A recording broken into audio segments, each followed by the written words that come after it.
Hello student, welcome to my YouTube channel.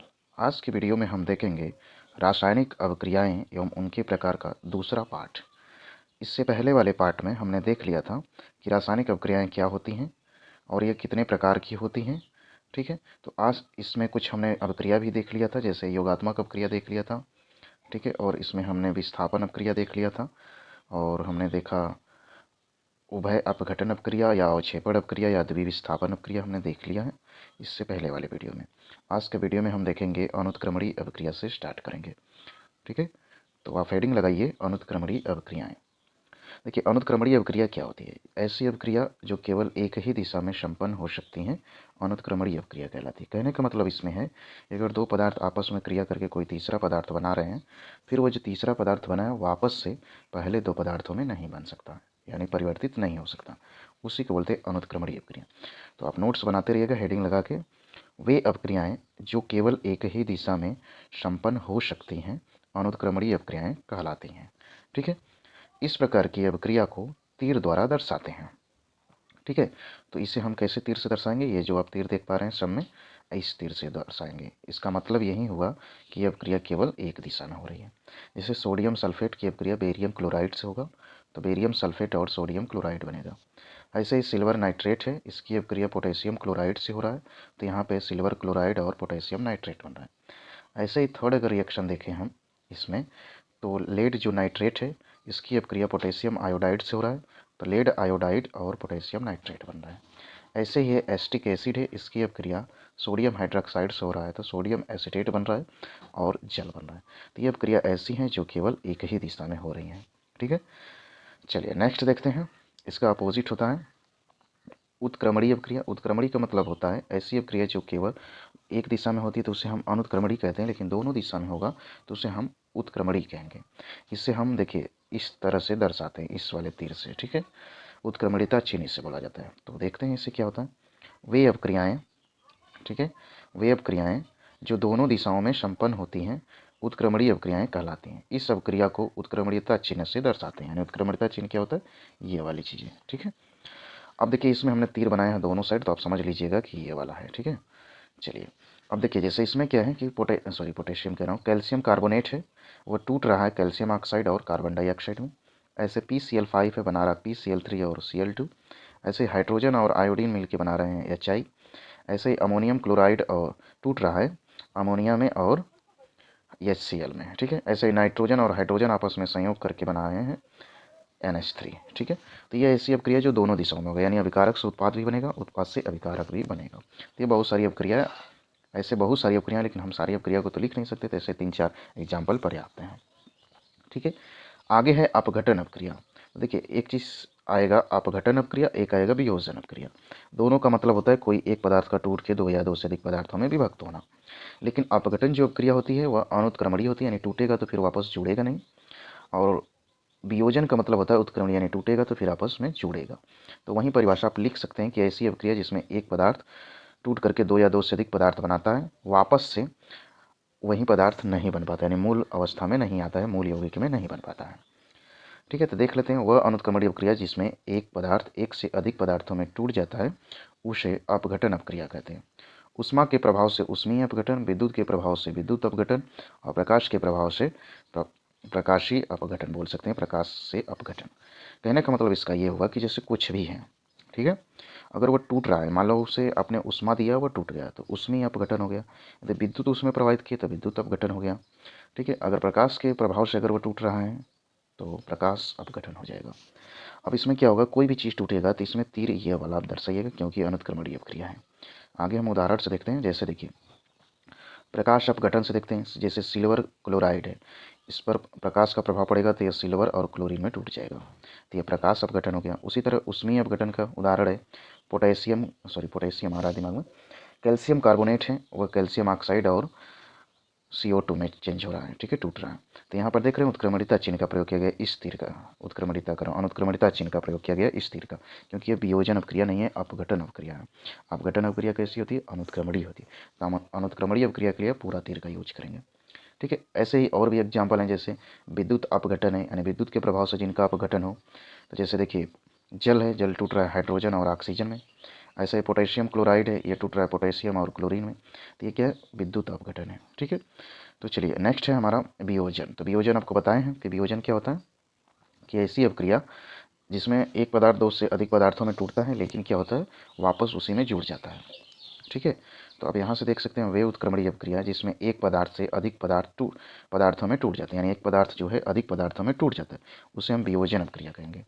ठीक है, उसी तरह अगर ऊष्मा के प्रभाव से होगा तो ऊष्मीय वियोजन, विद्युत से होगा तो विद्युत वियोजन, ऐसे प्रकाश के प्रभाव से वियोजन होगा तो प्रकाश वियोजन कहेंगे, जिसका उदाहरण सेम है। कोई भी आपका जो अपघटन अपक्रिया आपने पढ़ा है उसी का ही एग्जाम्पल आप लिख दीजिए, बस केवल क्या अंतर रखना है कि जो अपघटन होता है उसमें स्थिर का यूज करिएगा और वियोजन में स्थिर का यूज करिएगा, और बाकी एग्जाम्पल सेम कर सकते हैं। ऊष्मा क्षेपी अपक्रिया किसे कहेंगे, ऐसी अपक्रिया जिनमें ऊष्मा मुक्त होती है उसे हम ऊष्मा क्षेपी अपक्रिया कहते हैं। जैसे कार्बन और ऑक्सीजन है, आपस में मिलेंगे तो CO2 बनेगा और यह +94 किलो कैलोरी ऊष्मा निकालेगा। ठीक है, ऐसे ही हाइड्रोजन और ऑक्सीजन आपस में क्रिया करके जल बनाएंगे तो 136.8 किलो कैलोरी ऊष्मा निकलेगी। तो ये हो गया ऊष्मा क्षेपी अपक्रिया। ठीक है, नेक्स्ट है ऊष्मा शोषी अपक्रिया।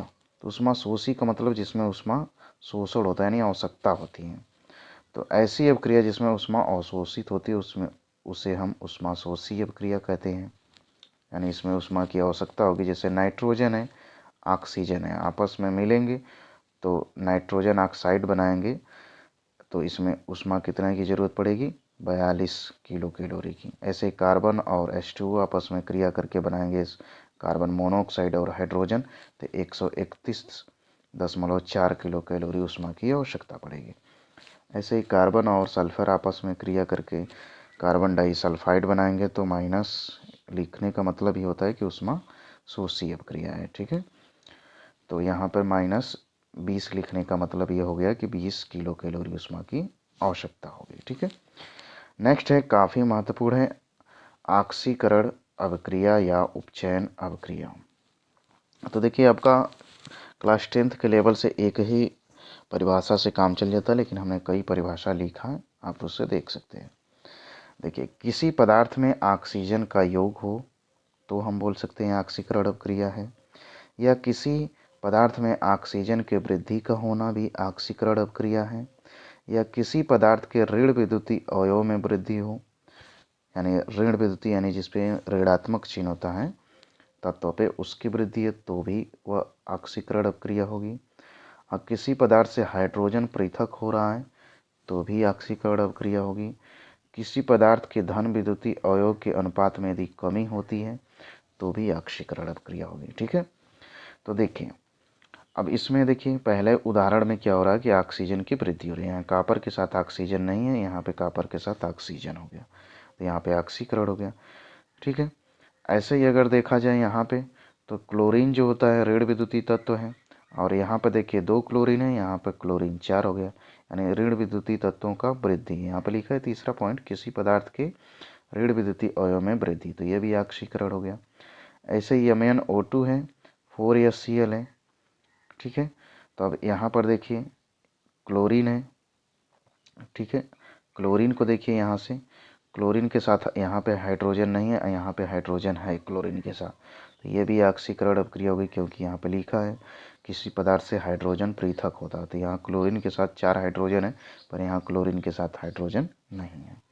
ठीक है, ऐसे ही जिंक का जिंक सल्फेट से हो रहा है, तो यहाँ पे हमने कॉपर लिख दिया, यहाँ जिंक, एक मिनट, ये दोनों जगह जिंक हो गई, एक जगह कॉपर सल्फेट होना चाहिए। ठीक है, चलिए इसी तरह से आपको देख लेना है अपचयन अपक्रिया। तो हमने कई परिभाषा लिखा है, अब एक परिभाषा से भी काम चला सकते हैं। ठीक है, किसी पदार्थ में हाइड्रोजन का संयोग होता है, उल्टा उसका ऑक्सीकरण का। किसी पदार्थ में ऑक्सीजन की कमी होती है।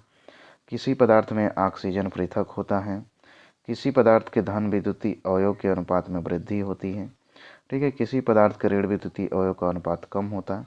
ऐसे बहुत सारा परिभाषा हो गया। ठीक है, तो आप ऑक्सीजन में वृद्धि या कमी वाला अगर उदाहरण या परिभाषा याद रखते हैं तो अच्छा रहेगा। देखिए यहाँ क्यूप्रस ऑक्साइड है। ठीक है, यहाँ हाइड्रोजन है, यहाँ पे देखिए कॉपर के साथ ऑक्सीजन नहीं है, ऑक्सीजन की कमी हो गई, तो यहाँ अपचयन हो गया। ठीक है, अब एक शब्द आता है आक्सीकारक और अपचायक। तो थोड़ा सा इसे देख लेते हैं। वह पदार्थ जो अन्य पदार्थों का आक्सीकरण कर देते हैं, ठीक है, उसे हम आक्सीकारक कहते हैं। ऐसे ही अथवा में परिभाषा लिखा, किसी रासायनिक अभिक्रिया में जिस पदार्थ का अपचयन होता है वह आक्सीकारक कहते हैं, ठीक है। जैसे ब्रोमीन हो गया, क्लोरीन हो गया, ऑक्सीजन हो गया, हाइड्रोजन परऑक्साइड हो गया, पोटेशियम परमैंगनेट हो गया, ये सब क्या है, आक्सीकारक हैं, ठीक है। अब चलिए हम देख लेते हैं, इसमें एक चीज़ छूटा है क्या, देख लेता हूँ। हाँ ठीक है, अपचायक। नेक्स्ट है हमारा अपचायक। वह पदार्थ जो अन्य पदार्थों के अपचयन करते हैं रासायनिक अभिक्रिया में, वह स्वयं ऑक्सीकृत हो जाते हैं, ठीक है, तो उसे हम अपचायक कहते हैं। नेक्स्ट है, किसी रासायनिक अभिक्रिया में जिस पदार्थ का ऑक्सीकरण होता है उसे हम अपचायक कहते हैं। तो वहीं उसका ऑक्सीकारक का उल्टा हो गया, ठीक है। जैसे इसमें hydrogen sulphur dioxide, carbon monoxide, carbon hydrogen sulphide, ठीक है, ये सब इसके उदाहरण हैं। नेक्स्ट हमारी अभिक्रिया आती है ऑक्सीकरण अपचयन। नाम से ही लग रहा है कि दोनों चीज़ें हैं, ऑक्सीकरण है और अपचयन है, यानी इसमें ऑक्सीकरण और अपचयन दोनों होगा। तो हम कह सकते हैं ऐसी अभिक्रिया जिसमें ऑक्सीकरण और अपचयन दोनों होता है उसे हम ऑक्सीकरण अपचयन अभिक्रिया या रेडॉक्स अभिक्रिया कहते हैं। जैसे यहाँ पर देख सकते हैं, जिंक का ऑक्सीजन निकल गया, यहाँ पे अपचयन हो गया, कार्बन के साथ ऑक्सीजन नहीं, यहाँ कार्बन के साथ ऑक्सीजन हो गया, यहाँ पर ऑक्सीजन की वृद्धि हो गई तो ऑक्सीकरण हो गया। ऐसे ही नेक्स्ट है, ठीक है। अब देखते हैं ऑक्सीकरण अभिक्रियाओं के दैनिक जीवन में प्रभाव। तो देखिए, संक्षारण क्या होता है, वह अभिक्रिया जिसमें धातु ऑक्सीजन या नमी की उपस्थिति में या रासायनिक पदार्थों की उपस्थिति में धीरे धीरे नष्ट हो जाते हैं, उसे हम संक्षारण कहते हैं। जैसे लोहे पर जंग लगना हो गया, चांदी के आभूषणों पर काली परत का जमना। संक्षारण को धातुओं पर पेंट करके मिश्रित धातु बनाकर अन्य धातुओं की परत चढ़ा करके हम इसे रोक सकते हैं, ठीक है। नेक्स्ट है हमारा विकृत गंधिता। खाद्य पदार्थों में उचित तेल तथा वसा के मंद ऑक्सीकरण से उनके स्वाद तथा गंध बदल जाता है, जिसे हम विकृत गंधिता कहते हैं। नहीं, ऐसे खाद्य पदार्थ जो तेल या वसा से मिल करके बने होते हैं, उनका स्वाद और गंध धीरे धीरे क्या होता है, बदल जाता है, उसी को हम बोलते हैं विकृत गंधिता। उससे गंध आने लगती हैं। अब विकृत गंधिता को कैसे रोक सकते हैं इसके बारे में देख लेते हैं। खाद्य पदार्थों को वायुरोधी पात्रों में रखना, यानी जिसमें हवा वगैरह न प्रवेश कर सके, ऐसे पात्रों में रखिए। निम्न ताप पर पके खाने का प्रशीतन यानी फ्रीज वगैरह में रख सकते हैं, ठीक है। खाद्य पदार्थ जैसे आलू चिप्स इत्यादि की पैकिंग ऑक्सीजन हटाकर उसके स्थान पर नाइट्रोजन गैस भर देते हैं। यानी कहने का मतलब है कि जो चिप्स वगैरह बनता है आलू का, वहाँ पे ऑक्सीजन गैस हटा कर पॉलीथीन जो आती है पैकेट, उसमें नाइट्रोजन गैस भर देते हैं। खाद्य पदार्थों तथा पके हुए भोजन को सीधे सूर्य के प्रकाश की संपर्क से बचा कर रखना, अर्थात कि यानी कि डायरेक्ट जो खाद्य पदार्थ हैं उसे सूर्य के प्रकाश नहीं पड़ना चाहिए, सूर्य का प्रकाश, ठीक है। तो इस तरह से आपका ये चैप्टर पूरा हुआ द एंड, ठीक है। और इससे संबंधित कुछ इसमें टॉपिक हैं, जैसे रासायनिक समीकरण कैसे संतुलित करेंगे, और इसके जो क्वेश्चन है नेक्स्ट वीडियो में होगा। तो आज के लिए